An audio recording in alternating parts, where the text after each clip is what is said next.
Our friend Miranda Devine joins. She is the New York Post columnist extraordinaire, author, Laptop from Hell, among others, and Pod Force One host. And Miranda, as always, great to have you on the program. Great to be with you. I hope this sounds okay. Yeah, it was great. It was fantastic. So tell us this. Comer, let's start with this one. Comer's subpoenas for every attorney general that I think anybody can name going back 20 years, and also Hillary and Bill Clinton, all this stuff. Do you think this goes somewhere? Clay and I don't know if you heard any part of this, but we're both skeptical. But what do you think? What does this mean? What happens?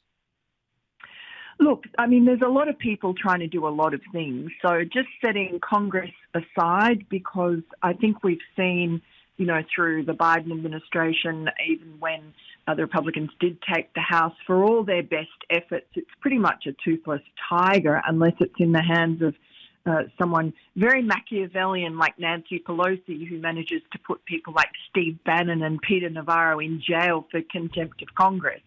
I don't know that the Republicans in Congress are quite that ruthless yet, but certainly Donald Trump and his, Justice Department people, whether it be Pam Bondi or Kash Patel, and then CIA Director John Ratcliffe, backed up by Chuck Grassley, the senator who's been sort of the champion of transparency and whistleblowers forever. They are determined. They mean business. And I think that's backed by the fact that Donald Trump has a different attitude this term to his first term. He told me in an interview that he did feel angry about these new revelations that Tulsi Gabbard has been tabling, about the origins of the Russia hoax, about how Obama directed his national security intelligence people to concoct this intelligence that said that Putin favored Trump and that's why he won the 2016 election. That wasn't true.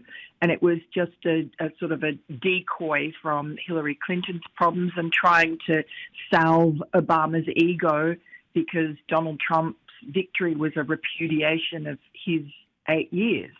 So all of that has made Donald Trump more determined. And he said in his first term, he wanted to show mercy. He thought the country should heal.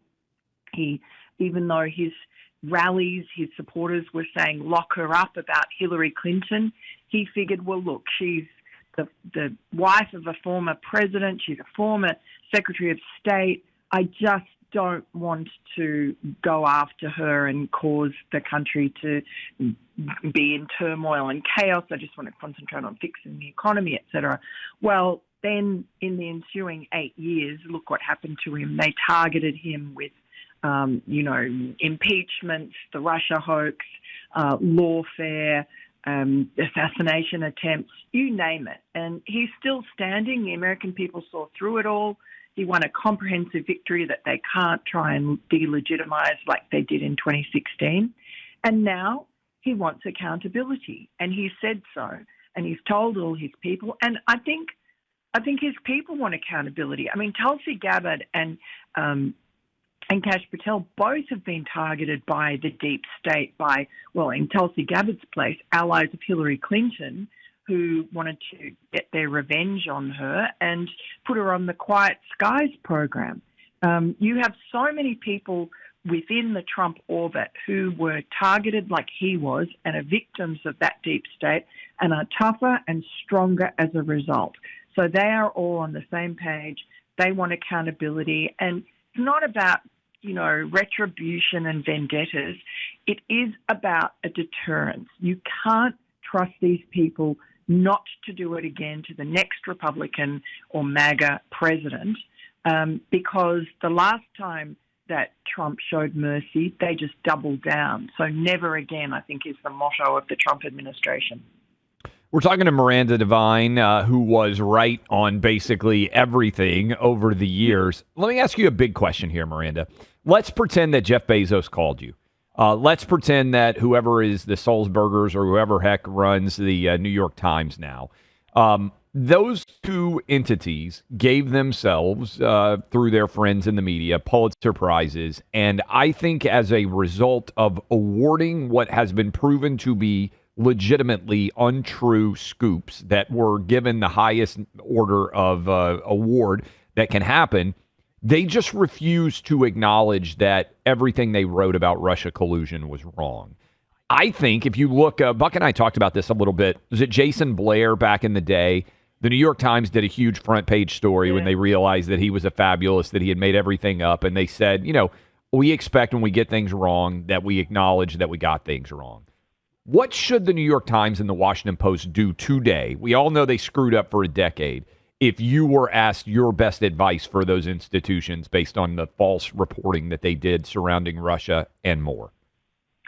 That's a really good example, to use the Jason Blair example. Back in the day when these newspaper institutions were regarded as being the sort of pinnacle of journalism and everybody wanted to work there. Well, I mean, I think they're too far gone, but, if they wanted to try and clean house and make amends, they ought to start by giving back those dirty Pulitzer Prizes. The Pulitzer Foundation ought to be rescinding them, but unfortunately, I think like the Nobel Prize, it's lost any cachet since they traduced it by giving it to undeserving people. The Nobel Peace Prize, remember, went to Barack Obama when he barely had his feet under the desk. And Donald Trump, who did the Abraham Accords, it just was ignored. And the Pulitzers are the same. So you start by giving back the Pulitzers, and then you do a comprehensive investigation of what went wrong, and you do front page mea culpas. Tulsi Gabbard pointed out that these organizations, whether it be the Times, the Post, the Washington Post, NBC, ABC, CBS, CNN, MSNBC, they devoted something like 2,000 minutes to the Russia hoax.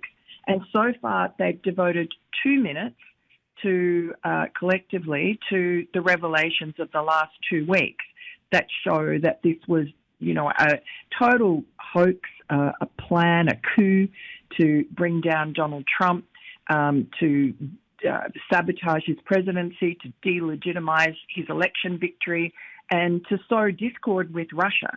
And this was all Obama and Hillary Clinton. And they sicked their, CIA Director Brennan, FBI Director Comey, and James Clapper, the NSA guy. So all of that should be gone into with, 7 byline extravaganzas that they devoted to the original hoax.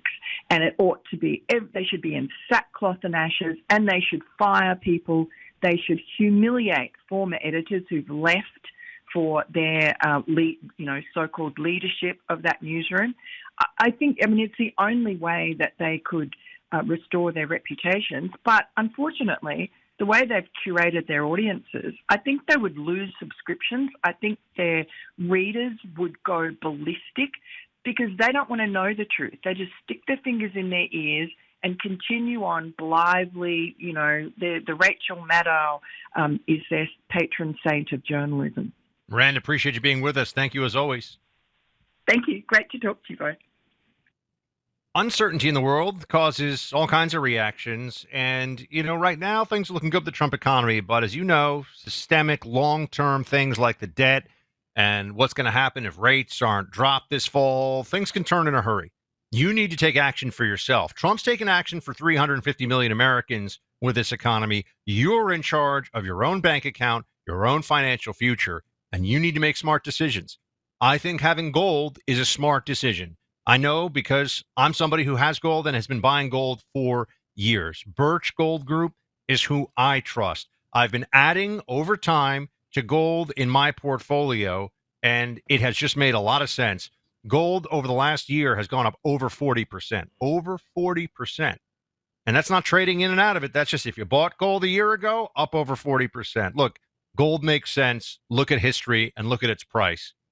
All you have to do is check out what my friends at Birch Gold Group have to do for you, and they can send gold and gold coins to your, gold bars to your home, or They can convert an existing IRA or 401k into a tax-sheltered IRA with physical gold. Text my name, Buck, to 989898. Birch Gold will send you a free info kit on gold. Text my name, Buck, to 989898 today.